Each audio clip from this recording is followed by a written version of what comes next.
Movie start होती है और हम हमारे मेन कैरेक्टर नीना को अपने बच्चों के साथ खेलता हुआ देखते हैं। थोड़ी देर में वहाँ पर उसका हस्बैंड उसे सरप्राइज देने के लिए जल्दी आ जाता है। उसका नाम था माइक। माइक को ट्रेकिंग करने के लिए जाना बहुत ही अच्छा लगता था। साल में एक बार वो ट्रेकिंग करने के लिए 1 मंथ के लिए जाता था। इस बार वो जल्दी घर पर आ गया। नीना उससे पूछती कि जल्दी कैसे आ गया। माइक को एनोइंग लगता है और कहता है कि मुझसे गलती हो गई। उन दोनों को 2 डॉटर्स हैं, पर इस रिलेशनशिप में माइक जरा बोर हो चुका था। नेक्स्ट सीन में नीना अपने ऑफिस में जाती है। वहाँ पर उसे एक सरप्राइज मिलता है। उसे एक न्यू कलीग आया है जिसका नाम था यानिक। एक्चुअल में यानिक और नीना एक दूसरे को पहले से ही जानते थे और यहाँ पर एक दूसरे को देखकर बहुत ही सरप्राइज थे। नीना यानिक से पूछती है कि तुम यहाँ पर क्या कर रहे हो। यानिक कहता है कि ये मेरा फर्स्ट है। नीना कहती है कि मुझे एक असिस्टेंट मिलने वाला था, शायद तुम वही हो, क्योंकि वो दोनों सेम ही डिपार्टमेंट में थे। इसके बाद हमें पता चलता है यानिक और नीना ये जब यंग थे तभी से एक दूसरे को जानते हैं। वो दोनों एक रिलेशनशिप में थे। यानिक को नीना के साथ ऐसा लगता था कि जैसे उनमें एक बहुत ही अच्छा कनेक्शन हो। उस तरीके का उनका कनेक्शन किसी और के साथ होता नहीं था।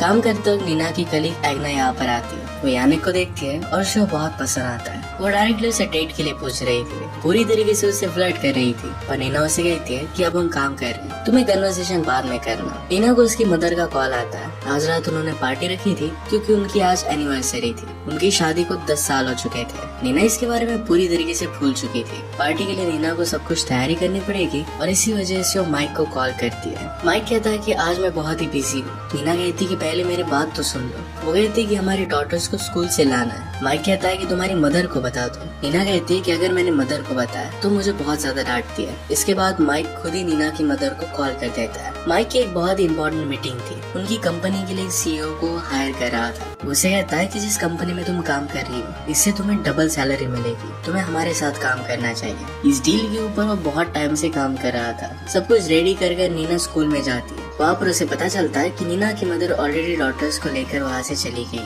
वो घर पर आती है तो उसके फादर हर जगह पर मदद कर रहे थे। उन्हें इस सिचुएशन के बारे में पता था कि नीना पर बहुत ही लोड आ रहा है। फादर कहते हैं कि रिलेशनशिप में सिर्फ एक ही पर्सन अगर बहुत ज्यादा ट्राई कर रहा होगा तो प्रॉब्लम आने वाली है। माइक को भी इसमें एफर्ट्स डालने चाहिए। नीना कहती है कि माइक मेरे साथ रहता है, ये बहुत बड़ी अचीवमेंट है। इसके बाद माइक घर पर आ जाता है। उनकी शादी को 10 साल हो चुके थे तो नीना की मदर स्पीच देती है। रात में नीना और माइक के दोनों करीब आ रहे थे। वो दोनों इंटीमेट हो पाते उससे पहले उनकी डॉटर उनके पास सोने के लिए आ जाती है। नेक्स्ट सीन में हम देखते हैं कि यानिक और नीना अपने एक न्यू प्रोजेक्ट पर काम करना स्टार्ट करते हैं। उन्हें एक सीरीज क्रिएट करनी थी। इस सीरीज के लिए नीना आइडिया देती है कि ह्यूमन बॉडीज के बारे में हमें बनाना चाहिए। यानिक को आइडिया बहुत पसंद आता है। इस पर फिर वो ब्रेनस्टॉर्मिंग करने लग जाते हैं। लोगों में अपनी बॉडीज को लेकर क्या क्या इनसिक्योरिटीज होती है। यानिक का मानना था कि बॉडी को लेकर हमें इनसिक्योर नहीं होना चाहिए। एज अ पर्सन हम कैसे, ये बहुत ज्यादा इम्पोर्टेंट है। हम उन दोनों का पास्ट का सीन देखते हैं। वहाँ पर नीना उससे कह रही थी कि मैं तुमसे एज में बड़ी हूँ, तुम्हारे क्लासमेट तुम्हें चिढ़ा सकते हैं। इसका मतलब है फर्स्ट टाइम जब वो रिलेशनशिप में थे तब भी उनमें बहुत ज्यादा एज गैप था। माइक कहता है कि मुझे इससे कुछ भी फर्क नहीं पड़ता। वो उसे उसके फ्रेंड से मिलवाने के लिए इनवाइट करता है। प्रेजेंट में नीना की डेस्क पर कॉफी नीचे गिर जाती है। उसके ड्रॉअर में से अपनी फैमिली की फोटो निकालती है। यानी कि इस बात से सरप्राइज था कि नीना को 2 डॉटर्स है। वो इनके नाम पूछता है। नीना ने उनके नाम बताया तो यानी कि इस बात से भी सरप्राइज था। पास में उन्होंने डिसाइड किया था कि जब उन्हें बच्चे होंगे तो उनके नाम वो क्या रखेंगे। वही नाम नीना ने अपने डॉटर्स के रखे। यानी अभी अभी इस सिटी में शिफ्ट हुआ था। लास्ट टाइम नीना के साथ ब्रेकअप करने का रीजन ये था कि उसे अलग कंट्री में शिफ्ट होना पड़ा था। नीना उससे पूछती कि वहाँ पर तुम्हारा एक्सपीरियंस कैसा रहा। यानी कहता है कि मुझे जो भी सीखना था, जो एक्सप्लोर करना था, वो सारी चीजें मैं कर चुका। नेक्स्ट दिन हम देखते हैं कि यानिक से मिलने के लिए उसकी सिस्टर आई हुई थी। उसे यानिक जरा अलग लगता है। उससे पूछती है कि हुआ क्या है, तुम बहुत ही अलग लग रहे हो, क्या तुम प्यार में हो। यानी कि इस बात पर स्माइल कर देता है। सिस्टर उसके लिए बहुत ही एक्साइटेड थी कि वो लड़की है कौन, क्या वो ब्यूटीफुल है। यानी कहता है कि वो बहुत ही ब्यूटीफुल है, उसकी शादी हो चुकी है और उसे डॉटर्स भी है। ये बात सिस्टर को बहुत ही अजीब लगती है। वो कहती है कि तुम किसी का घर तोड़ दोगे। यानी कहता है कि एक बार मैं इस प्यार से भाग चुका हूँ, मैं फिर से नहीं भागना चाहता। रात में नीना यानिक से टेक्स्ट कर रही थी। माइक उसे बुलाने के लिए आता है और उसके लिए वाइन लाता है। वो आज सेलिब्रेट कर रहा था क्योंकि उसकी डील कंप्लीट हो चुकी। वो आज बहुत ही खुश था। नीना कहती है कि हमें फिर सेलिब्रेट करना चाहिए, कहीं पर वीकेंड के लिए जाना चाहिए। माइक कहता है कि हम जाएंगे, पर मैं सोच रहा था कि फिर से 1 मंथ के लिए मैं आइसलैंड जाकर आऊँ। नीना कहती है कि तुम तो 2-3 मंथ्स के बाद जाने वाले थे। माइक कहता है कि मुझे अभी जाने की जरूरत है। नीना ने कहा कि यहाँ पर मुझ पर बहुत सारी रिस्पॉन्सिबिलिटीज है, सारी चीजें मुझे संभालनी पड़ेगी। मेरा न्यू प्रोजेक्ट आ रहा है, ये सब मैं कैसे कर पाऊंगी। माइक कहता है कि तुम सब कुछ हैंडल कर लोगे, डोंट वरी। नीना गुस्सा होकर वहाँ से चली जाती है। अगले दिन माइक बच्चों को अपनी मदर के पास छोड़ने के लिए जा रहा था। वो चाहता है कि नीना को जरा रिलैक्स लग सके। काम के वक्त नीना और यानी कि अलग अलग जगह पर जाते हैं। वहाँ पर वो लोगों की फोटोज ले रहे थे। फोटो लेते लेते वो करीब आ जाते हैं तो नीना कहती है कि हमें एक दूसरे से जरा डिस्टेंस मेंटेन रखना चाहिए। माइक अब यहाँ से जाने वाला था, उसे ड्रॉप करने के लिए सब लोग आ रहे थे। माइक कहता है कि तुम लोगों को मेरे साथ आने की जरूरत नहीं है, वो अकेला ही जाना चाहता था। नीना कहती है कि हमने इसके बारे में बात की थी, एक अच्छी बात है कि हम तुम्हें एयरपोर्ट तक छोड़ने के लिए आते हैं। माइक इसके लिए कहता है कि तुम नेक्स्ट टाइम आना। नीना इस बात से गुस्सा थी, पर फिर माइक वहाँ से चला जाता है। नीना अपनी डॉटर्स को लेकर पार्क में आ जाती है। आज शाम नीना और यानिक ये दोनों एक जगह पर डिनर करने के लिए आते हैं। नीना को ठंड लग रही थी तो यानिक उसे अपना जैकेट देता है। अपने फोन पर नीना जब बात कर रही थी तो यानिक उसकी पिक्चर्स लेता है। वो कहता है कि हमारे प्रोजेक्ट के लिए। नीना भी फिर उसके पिक्चर्स लेने लग जाती है। नेक्स्ट डे यानिक ने उनके पास्ट के पिक्चर्स नीना को दिखाए। वो नीना के करीब आ रहा था पर तभी नीना को घर से कॉल आ जाता है। उसकी डॉटर को बुखार था। वो घर में फर्स्ट एड किट ढूंढ रही थी पर उसे मिल नहीं रहा था। वो माइक को कॉल करती है और इसके बारे में पूछती है। माइक कहता है कि किट लेकर मैं यहाँ पर आ गया हूँ। नीना उस पर गुस्सा हो जाती है, तुम्हें घर पर कुछ तो छोड़ कर जाना चाहिए था। वो उससे हेल्प मांग रही थी पर माइक कहता है कि यहाँ से मैं तुम्हारी कुछ भी हेल्प नहीं कर सकता। वो फिर इस फोन को काट देता है। पैरेलल हम देखते हैं यानिक को जबरदस्ती एग्ना ड्रिंक के लिए लेकर जा रही थी। वो नीना के बारे में बात कर रही थी कि उसे वो पसंद नहीं है, उसे वो जरा ओल्ड लगती है, वो उसके ऑफिस में फ्रेंड नहीं बन सकती। यानिक के साथ उसे बहुत ही अच्छा लग रहा था।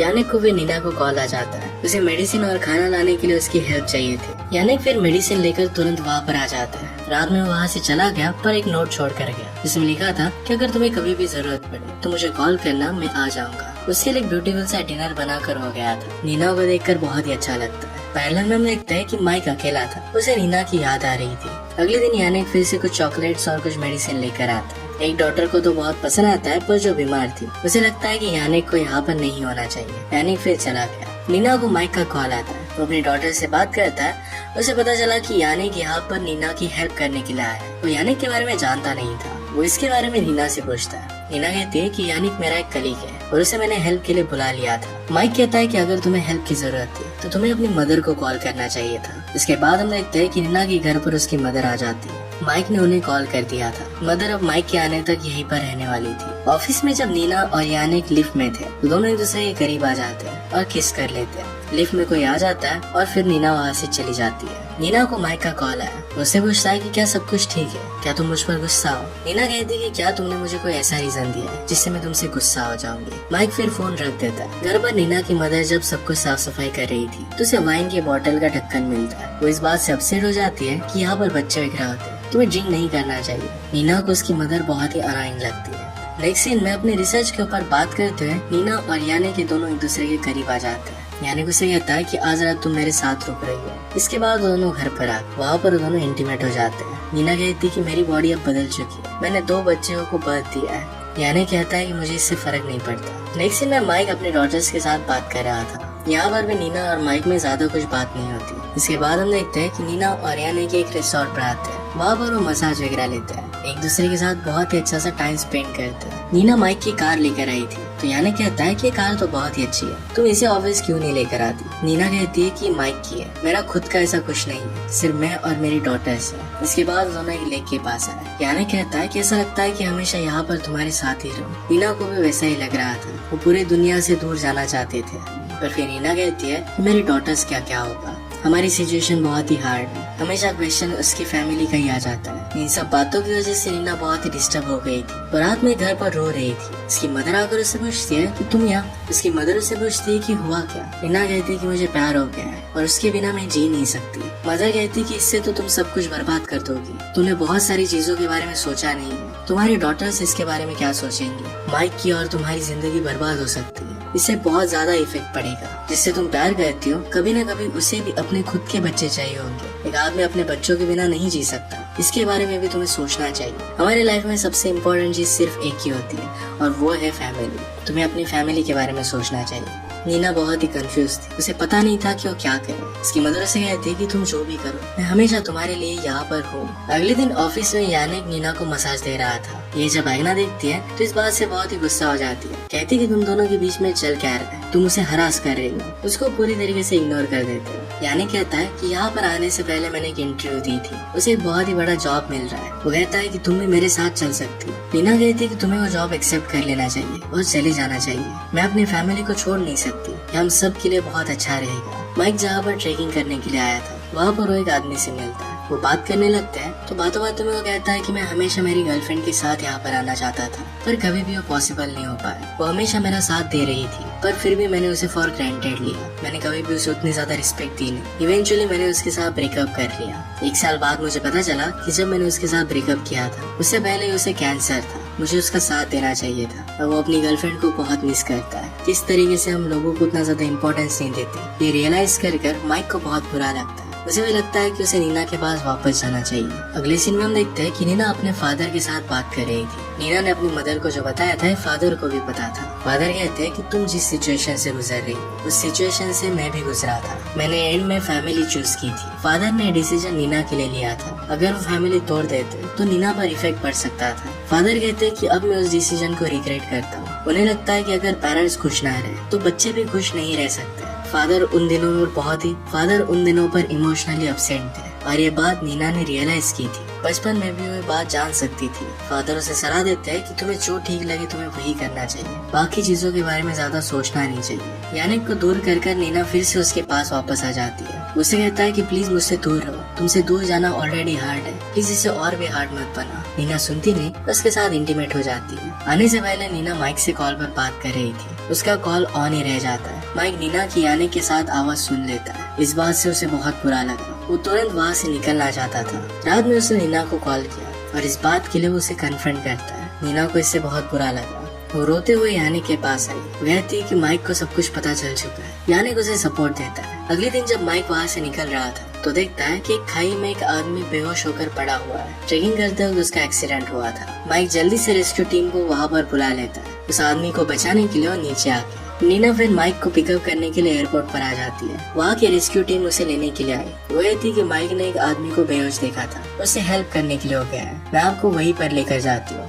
माइक जब उस आदमी को हेल्प कर रहा था तो ऊपर आते वक्त उसका खुद का एक्सीडेंट हो जाता है। रेस्क्यू टीम की लेडी और नीना ये दोनों बात करते हैं। वो ये थी कि मैं और मेरा हस्बैंड दोनों रेस्क्यू का काम करते हैं। जब मैं जॉब पर होती हूँ तो वो बच्चों का ख्याल रखता है, और जब वो काम करता है तो मैं बच्चों का ख्याल रखती हूँ। एक दूसरे को सपोर्ट कर वो आसानी से इस लाइफ में आगे बढ़ रहे हैं। अचानक से उन्हें कॉल आता है और माइक के बारे में पता चलता है। माइक हॉस्पिटल में था तो नीना को हॉस्पिटल में ही लेकर जाती है। वो डॉक्टर से पूछती है कि क्या माइक ठीक हो जाएगा। डॉक्टर कहते हैं कि अभी कुछ भी बता नहीं सकते, वो कोमा में है और कोमा से वापस आने के बाद ही हम कुछ बता सकेंगे। नीना माइक के पास बैठकर सोच रही थी। उसे यानिक का कॉल आता है। यानिक कहता है कि तुम घर पर कब आ रही हो। नीना उसे सारी सिचुएशन बताती है। वो कहती है कि अब मैं तुम्हारे पास वापस नहीं आ सकती। यानिक डायरेक्टली कॉल को कट कर देता है। अगले दिन वो उसके पास पहुंच गया। उसे कहता है कि मुझे पता है कि डिसीजन लेना तुम्हारे लिए बहुत ही हार्ड है, पर मैं यहाँ पर तुम्हें सपोर्ट करने के लिए आया हूँ। तुम्हें जो डिसीजन ठीक लगे तुम वो ले सकती हो, मुझे कोई प्रॉब्लम नहीं है, मैं तुम्हारा वेट करूंगा। नीना जब माइक के साथ थी तो उसे होश आ जाता है।